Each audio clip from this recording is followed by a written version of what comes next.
Diante dos dados que a reportagem trouxe sobre a saúde emocional dos adolescentes, como a família pode trabalhar melhor essas questões? Para conversar com a gente sobre esse assunto, a gente tem o prazer de receber aqui no estúdio do Revista a psicóloga Liliane Ramos. Liliane, primeiramente, muito obrigada por ter vindo, viu?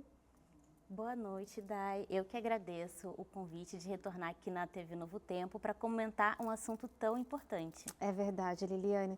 E olha, gente, os dados mostram que 26,1% dos adolescentes sentem que ninguém se preocupa com eles. A gente sabe que existem, sim, lares disfuncionais, mas também é possível que muitos pais não estejam conseguindo se comunicar com os filhos, talvez.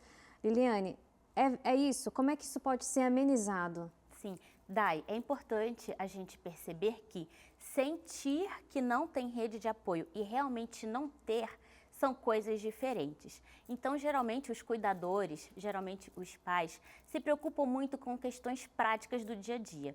Você já chegou, foi para a escola hoje, comeu, chegou bem? São cuidados importantes. Porém, na adolescência, o indivíduo ele ainda está com enfoque emocional, né, necessitando desse tipo de acolhimento, de perceber-se ouvido, de que as pessoas se interessam pelo mundo dele, pelo mundo interno. Então, é diferente a criança e o adolescente estar sem rede de apoio e sentir-se assim. Então, são questões de ajuste na comunicação mesmo. E olha, tem uma questão também que é em relação ao bullying. A gente falou sobre isso ali na reportagem, mas às vezes o pai nem sabe que o filho dele está sofrendo esse tipo, está sofrendo bullying na escola. Então, como é que ele pode prestar atenção, em quais sinais que ele precisa prestar atenção e aí como agir? Sim, quando a gente fala de qualquer agravo em saúde mental, porque isso são consequências do bullying, sintomas de ansiedade, de depressão, de desesperança. Sempre que falamos em agravos, a gente fala de quebra de padrão de comportamento. Então, é observar se houve alguma mudança brusca no seu adolescente, um desinteresse de ir à escola, uma tendência ao isolamento, aumento da irritabilidade ou até mesmo reações desproporcionais. Às vezes aconteceu uma coisa que ele teria uma reação, até poderia se chatear, mas aí você vê uma explosão de raiva inesperada fora do padrão. Então, é muito importante conviver com a criança e o adolescente para poder perceber esses sinais e essa mudança do padrão de comportamento. E olha, isso que você está trazendo é muito importante porque, gente, de 2019 para cá, os dados mostram um aumento na insatisfação com o corpo, especialmente entre as meninas, né?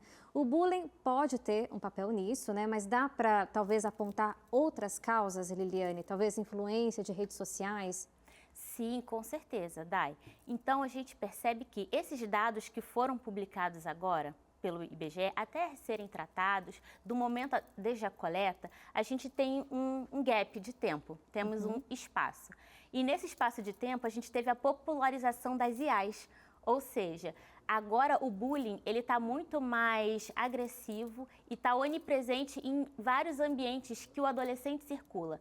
Antigamente, se ele sofresse bullying na escola, ele ainda poderia encontrar um lugar seguro, talvez na igreja, no clube. Mas hoje, se uma imagem constrangedora dele é gerada na internet, e isso rompe a bolha de convivência dele, reduzindo os ambientes de espaço seguro que ele poderia circular. Então, a gente tem a popularização do uso de IAs, excessos de filtro, até popularização de canetas emagrecedoras, por exemplo, que aumentam ainda mais essa cobrança sobre os corpos perfeitos, principalmente nas meninas.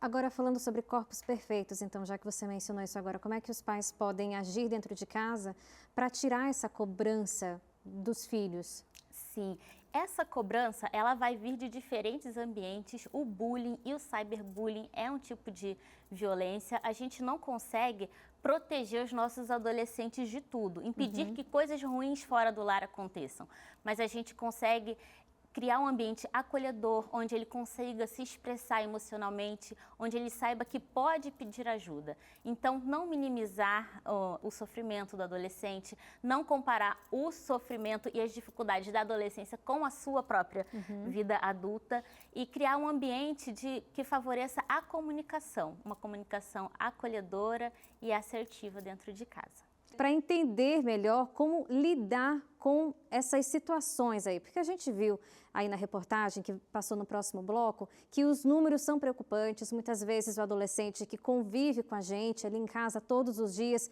sorrindo, brincando, pode estar enfrentando problemas sérios, principalmente na escola. E o nosso objetivo aqui é como perceber os sinais de que algo não está bem. Então a nossa produção, Liliane, produziu aqui alguns sinais. Vamos ver quais são os sinais verdes de que o adolescente pode estar bem em casa. Então, a nossa produção aqui colocou 3 pontos. Se ele faz planos, se ele se socializa, se ele experimenta coisas novas. Esses, de fato, são sinais verdes, Liliane? Sim, isso é o esperado para uma vida adolescente saudável. Exemplo, faz planos. Ele pode não saber exatamente qual curso, qual faculdade ele vai fazer, mas já se imagina escolhendo algo, indo para uma área ou outra. É esperado que o adolescente ele experimente roda de amigos. Então, pode ser que ele não se anime tanto de sair com os cuidadores, com os pais, mas não se animar de sair com ninguém em nenhum ciclo social não é normal. E também é esperado que ele experimente coisas novas, porque é um momento de construção da personalidade. Então é legal que ele teste diferentes artes, modo de se vestir, diferentes estilos musicais, ir testando enquanto constrói essa personalidade. Ser adolescente, né? Isso. Produção, pode passar a próxima tela? Agora vamos ver alguns sinais aí de atenção. Sinal amarelo dentro de casa. Se o adolescente faz comparação constante, isolamento, queda escolar, queda no rendimento escolar, né? Dificuldade de se imaginar no futuro, aí os pais precisam começar a prestar atenção. Sim, exatamente. O Neuribotega, que é um psiquiatra que eu admiro muito, ele tem um livro publicado chamado A Tristeza Transforma e a Depressão Paralisa. Então, pode ser que ele tenha momentos tristes, momentos mais isolados, porém, não é esperado que isso dure muito tempo. Então, falas de comparação constante, dizendo que é pior que todo mundo, ou que coisas ruins só acontecem com ele, falas generalistas, né, totalitaristas, visões extremas. A gente já começa a ver razões para se aproximar, conversar um pouco mais e talvez até começar ali algum acompanhamento em saúde mental. Produção, passa aí para o sinal vermelho, então, para a gente fazer aqui um comparativo. Agora é o momento de ajuda, hein? Quando o adolescente não consegue fazer planos, se sente desesperançado, fala sobre não valer a pena viver, às vezes automutilação, uso de roupas fora de contexto, às vezes uma blusa quando está muito quente, algum problema está acontecendo. Sim, exatamente. Inclusive isso que você falou, Dai, da questão da roupa, pode ser um sinal de que o adolescente está praticando autolesão, que é uma estratégia de regular todas essas emoções e dificuldades que ele está passando, não sabe fazer o gerenciamento, encontra um alívio imediato, acaba praticando, tem um efeito de contágio muito grande, então um adolescente pode acabar ensinando para o outro a gerenciar as emoções dessa forma, e aí já estamos falando de um caso grave, que merece uma ajuda mais urgente. A desesperança, né, a dificuldade de fazer planos, de não se imaginar no futuro. Uma frase muito comum que eu vejo no consultório é: eu não me imagino, não sei se eu vou chegar aos 18 anos, por exemplo. 18, que é uma idade tão pequena ainda, né? Tão jovem. Verdade.